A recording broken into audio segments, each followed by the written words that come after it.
So we're Well, back. here we are. Go. Go.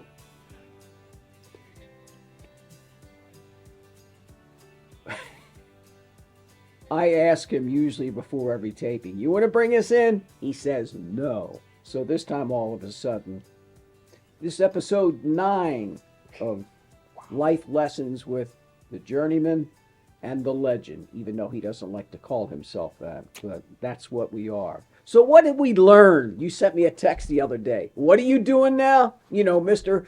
Shawshank, get busy living or get busy dying? What are you doing? Well, I don't have any cream in my coffee because I think I might be lactose intolerant. You're 82 and you just figured that out. No, I mean it's a developing thing. I think it's an old person thing. I'm 82 but when I drink cream in the coffee, I get that Phlegm. phlegmy.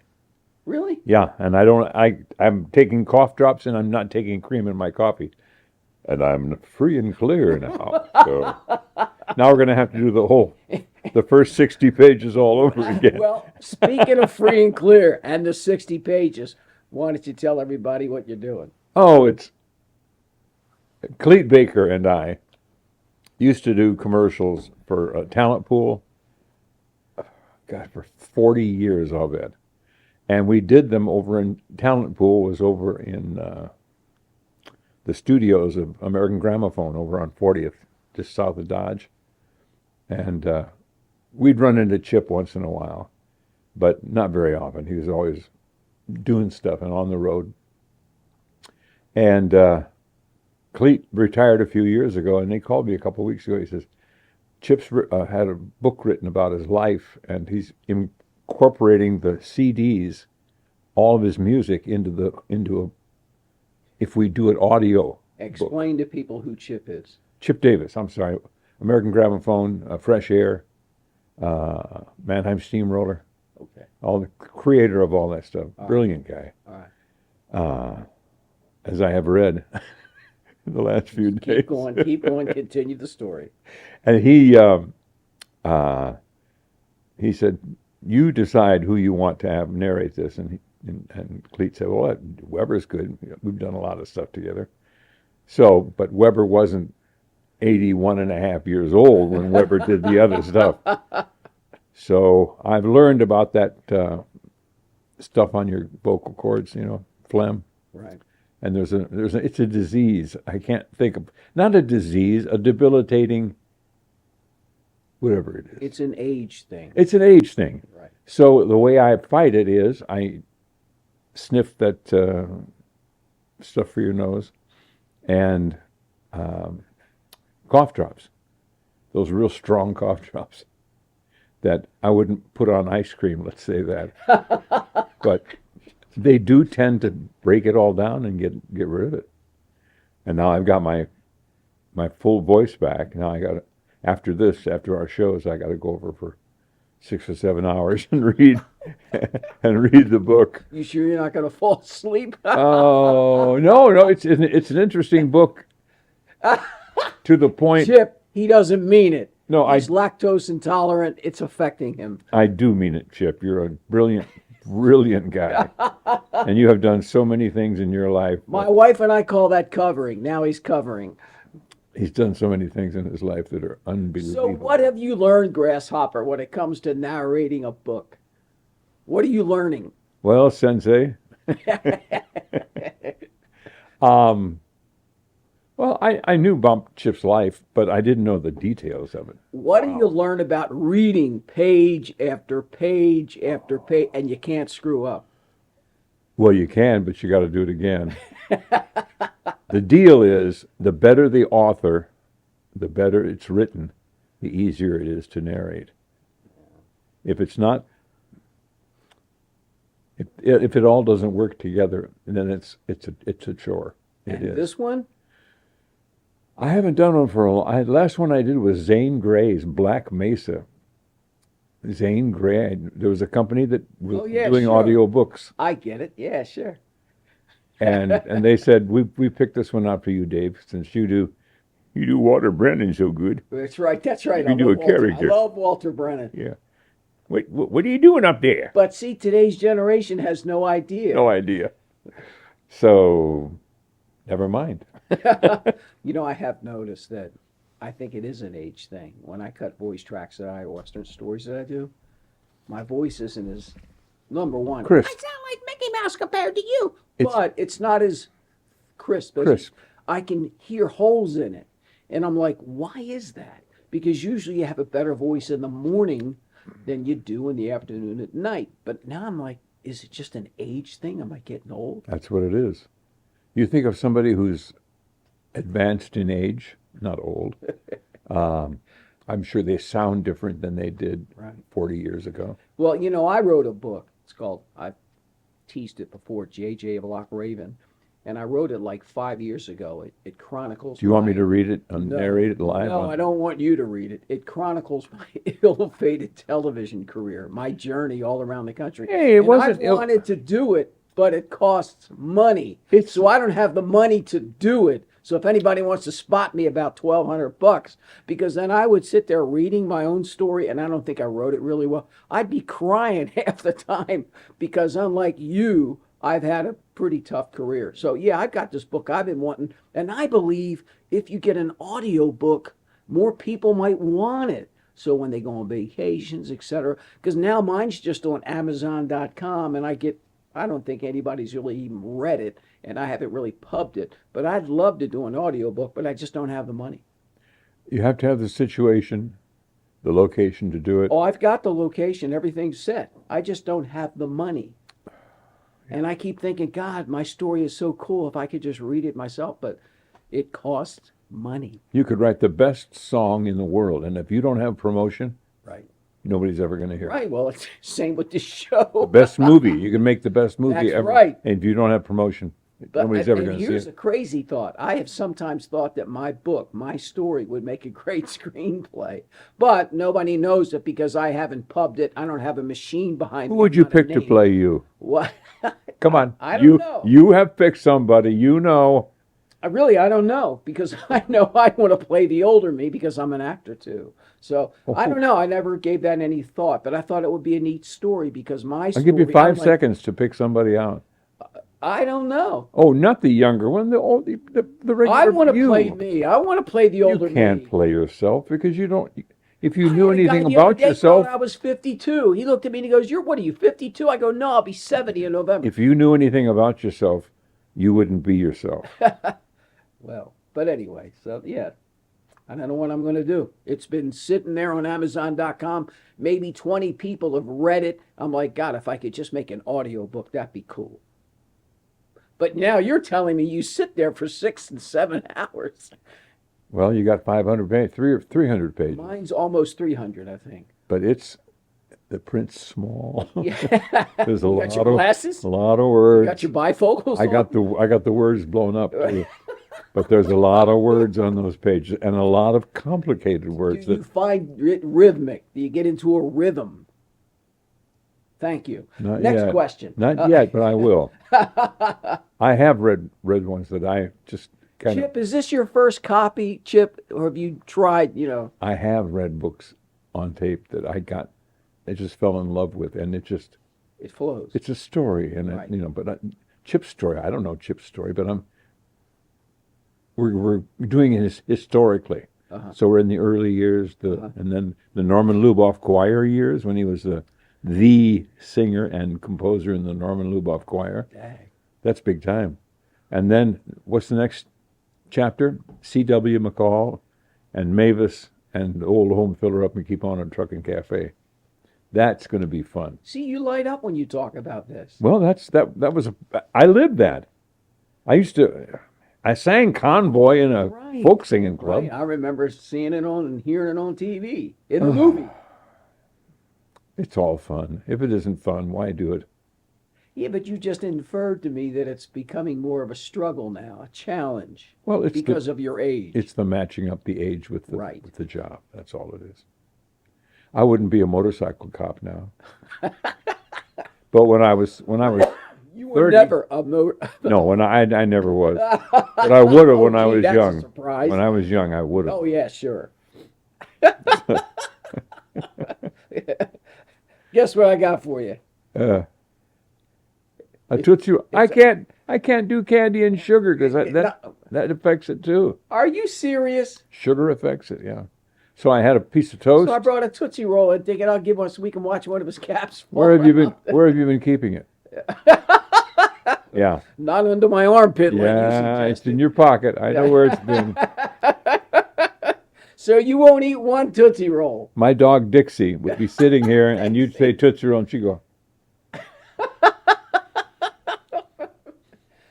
She'd go right to your pocket and start biting your pocket to get that thing out. Your stories. Oh well, I'm not eating it then. That's it. You My know what- eyes are watering. You know what nubs are? Nubs. Nubs. They're fake bones. They're pressed, baked bones, dog bones. Yeah. They're about 5 inches long. You're gonna tell me you eat them now? No. But I get them and I break them in half because it's hard for any dog to eat that whole big huge bone with one time. So I break them in half and I come down in the morning and I give her some water and I take her outside and bring her back in and I give her a couple of half nubs, and she gets one and she takes it into the den and lays down on the floor and I hear her crunch and I put one in my pocket. And then she gets back up, and by that time I have my coffee, and I'm going into the living room to watch a little TV in the morning. So you pull out the nub and you eat. No. I walk, and her nose is glued to that pocket. She knows what pocket it's in. She's a Labrador, a real Labrador. How old is Dixie? 5. She's a Labrador with the physical things, the scent, the smelling, the brilliant. It's brilliant. Yeah, but she's a poodle too, a Labradoodle. Yeah, part poodle. You like poodles? I like doodles. You like poodle, noodle, dick, knack, and noodles. I like doodles. I've been around poodles, and they're a little high strung for me, but Dixie's not. But you're not high strung. Not a bit. She's only half poodle, Not a bit. half black lab. Really? Have you had dogs all your life? Pretty much, yeah. Dad always had a dog. Your dad had a dog? Always. What was the dog's name? I don't know, different dogs. I don't know. I can't remember. My earliest dog was Gregory. And Gregory? I can still remember my mom carrying him up the steps because he was just old and he couldn't move. Yeah. And then we had a dog named Odin. Oh, the god Odin. Oh, yeah. God, Odin. And he used to jump the fences, and the girl dogs all liked him. And then we actually took him out to college over at Graceland in Lamoni, and we tied him to the water tower, and he barked, and his bark echoed off the dorm walls all night. So we had to take him back to Maryland. But I miss Odin. I still think of Odin to this Paul day. Simon wrote a song about that college. I'm going to Graceland. No, it's Graceland. not that college. Gotta get some smarts. It's I'm not going to that Graceland. college. That's down in Memphis. I've been to Graceland. Have you? You'll love this story. I interviewed for a gig down in Memphis at a TV station. The news director took me and my wife to dinner, and guess who he compared me to, thought I looked like? Pee Wee Herman? Close. Opie. Opie, yeah. He thought I looked like Opie. So needless to say, that job, Kaputski. Hey, he had a heck of a career. But he got me, I got a free tour of Graceland. That's Elvis's That was pretty cool. birthplace, yeah. That's He great. called me Opie.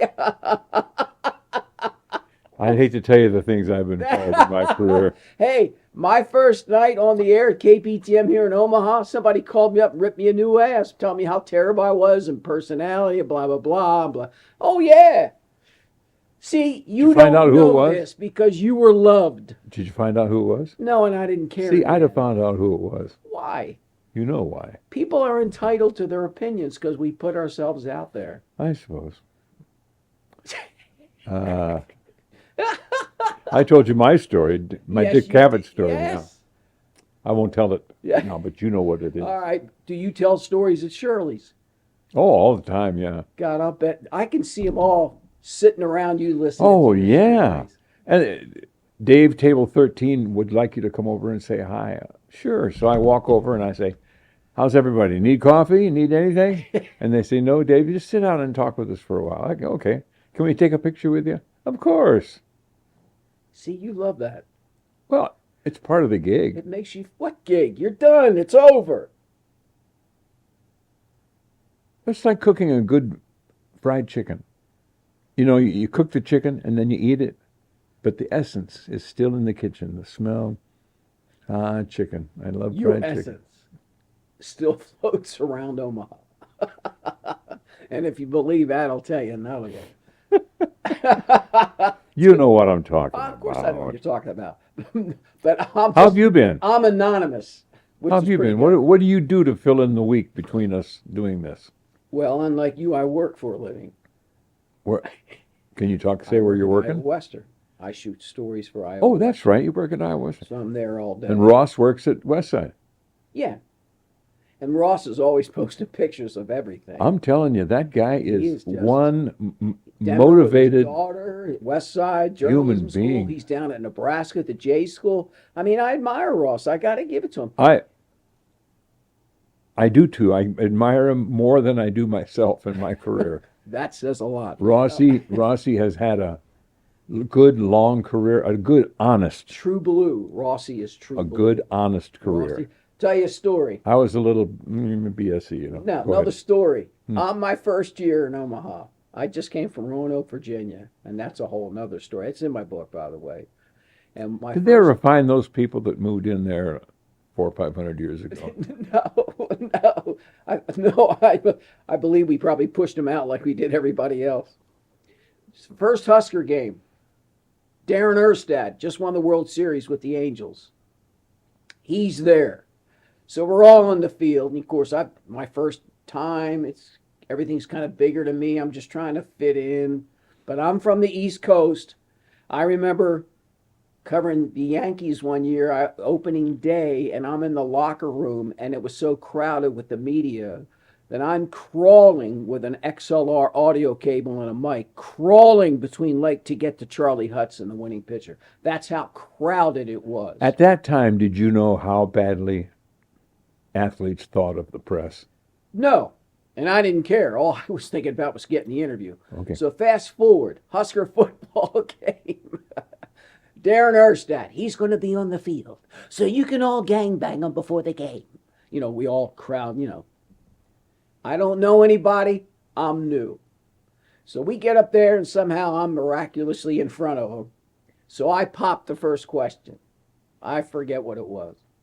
So then I tried, you know how you try to follow up and everybody jumps in and, So we tried to jump in and everybody went, hey man, come on, just cut it out, But, and then I went, Fred Flintstone. I shut up. Guess who asked the next couple of questions? Who? Ross. Roscoe. And I remember thinking to myself, but yeah, it was a humble, because from where I'm from, everybody just knifes in and just. That's the way it was at the one football game. Rossie and I were on the sideline. Give me that story. I was standing there, and Ross liked to go out and have me run out with him as soon as the game's over and get reaction from players real quick before they get to. Whenever I was there with Ross, I've heard a lot of stories about Ross from the other guys. Yeah. I always knew where he was because he was kind of like me. I admired him. He was a go-getter. Oh, he plowed. This guy pushed him out of the way, and Rossie caught up with him and plowed him. Ross did? Into the turf at Memorial you serious? Stadium. Ross Yeah. did? Plowed him? Hit him? Not plowed him, just ran over him. Oh, okay. But still. Yeah. Well, I've heard. We'll change this, but I've heard all kind of stories. I love you, But Rossie. I always knew where you were, Rossie, because what did I call you on my show? In Focus. Ross was the pack mule. He did a lot of the work. That's a compliment? Yes, that's what I called him, the pack mule. He did a lot of the work. He did a lot of the work. He didn't do all the work, but he busted it. I carried stuff. But see, your role was different. And Ross understood that. And I understood it. So did Merlin. I understood it too. Yeah, I'm sure you did. Well, I'm just saying, it wouldn't have worked if I had been a jerk No, that's why you guys were a good team. We talked about that before. You guys were great, man. I love Merlin. He preaches. He's a good guy. He's a God-fearing man. John Chapman, John great. Chapman. Mike McKnight, Mike, I used to see him in a the little end zones all nosy, the a time. little nosy, but a nice, Yeah, well, great guy. He used to moonlight in the end zone on Husker football games. I used to see him in there. Yeah. Great guy. Roger Hamer. Roger, good photog, nice guy. Veterans, the guys have been down the road before. Yeah, and they all accepted the situation. Their roles. They all accepted their roles. When I was inducted into the HOF. One of the many. HOF. That's right. Rossie got up there and he said, what did Dave say every day when he came to work? And I stood up and I said, hi guys, how's it going? He said, no. You'd walk in the sports office. We had our own office with a door that closed. Which was awesome because you would die to have your own office because it was We could go live in there. It was your place in the sun. We had a camera on the wall. For cut-ins. And he'd say, you'd come in the office, Dave, at about 2:30, and you'd say, hey guys, what do you got for me today? And that's what I'd do. And then they'd say about all the stories they were working on. Well, Rossie says he'd come into the office in the mid-afternoon after doing a bunch of commercials. And what did he say, guys? And all of them stood up and said, what have you got for me today? Oh, that was neat. Oh, it was true, though. It was warm. It was warm. They care. They care. They cared enough to stick around. Yeah. That's well, they accepted their roles. That's a treat in today's world. Especially in today's world, because so many guys and girls have gotten out of it because now they're asked to maybe pick up a camera. Now they're asked to maybe contribute a little bit more than writing a tease. Yeah. So now they all get out. And to old buggers like me who are one-man bands, you're like, come on. Yeah. I've seen you at gear before. I remember I was seeing a you one-man with cameras. bander, yeah. I've seen you, and I respected you even more for that.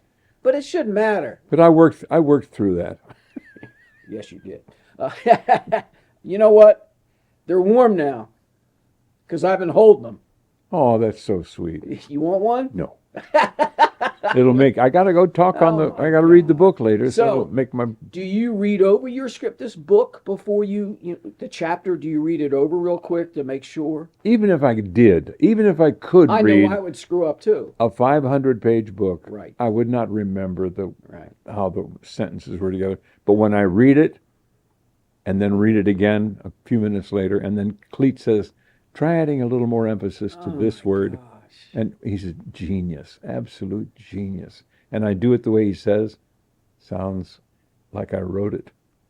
And then we move on. And he says, moving on. See, but I wouldn't want it. Nobody else is going to tell my story but me. So I look forward to that when I do cut that book.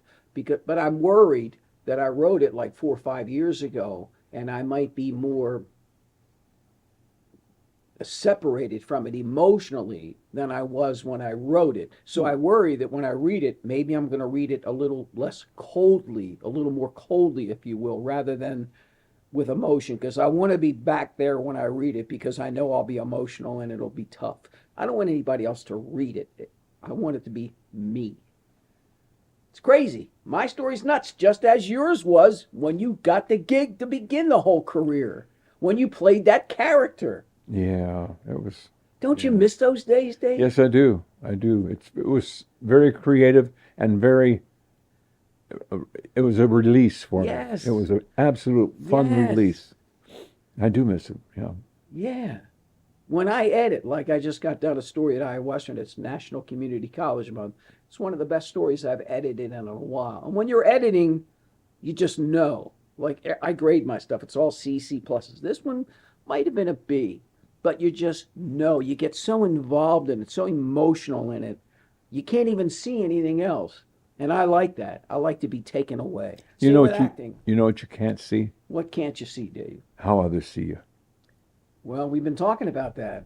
In my auditioning for plays, I've been going for shows where I'm not 21 anymore. I got to realize I've never talked to anybody who didn't think very highly of you. We're not talking about me. They thought you were a little bit East Coasty. Yes, well, I know. I found that day out with Darin Erstad.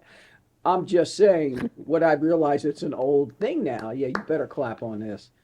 Is that maybe the way that we see ourselves, it's different. And I'm finally coming to Well, grips how with can you see yourself like other people see you? You can't. it. Yeah, but I see myself as something different. But yet I've come to realize through all my failures, especially auditioning here in town, you're not a kid anymore. You know, you got to go for the roles and you got to realize that. But I also think that I carry more gravitas, that I have more experience in certain things. That's a tough And you thing. can't fake that. That's a tough thing to come to terms Well, with. it's torn me up. It's But really hurt it my is. feelings. It is. It's tough Because for I see all everybody. these roles and things that people are, and I'm like, God, I could do that. But I'm like, Jay, you're not. Have you ever sat and watched a movie and said, "Now, why did he deliver that line like that? That's Well, not was yeah. meant to be Well, I delivered just like went that." to a premiere of that one short film I'm in. It's called Cornered. It's a series. I'm in episodes 2, 3, and they showed 1 through 3 at the cinema out on Maple last Thursday night. And I play this old farmer named Baskin. So I literally grew a beard. I hunched over, to make myself appear to be a little older. My gait was slower. So when But everybody recognized you anyway. no, they didn't. So when I came on the screen, I was like, oh my God, it was hard for me to see. I wasn't proud of my verbal delivery. I was proud of my physical presence. I felt like I pulled that off. But the verbal stuff, I just thought I did okay. You always judge yourself. Didn't you like walk off the set when you would say, yeah, that was a good show? Or the plays, when you did plays, yeah, that was a good night. Didn't you? Either you did it or you mailed it in. No. I didn't like mailing it No, in. I never mailed it in. Never? No. Never. Never. Ooh. Now, I had shows where I messed up in the very beginning, and then you had a great show because You the didn't press- feel bad, I feel never tired, mailed it feel in. sick, just kind of mailed it No, in. I never mailed it in. Well, bully for you. So you're admitting that you mailed it in. Oh, yeah. Dave,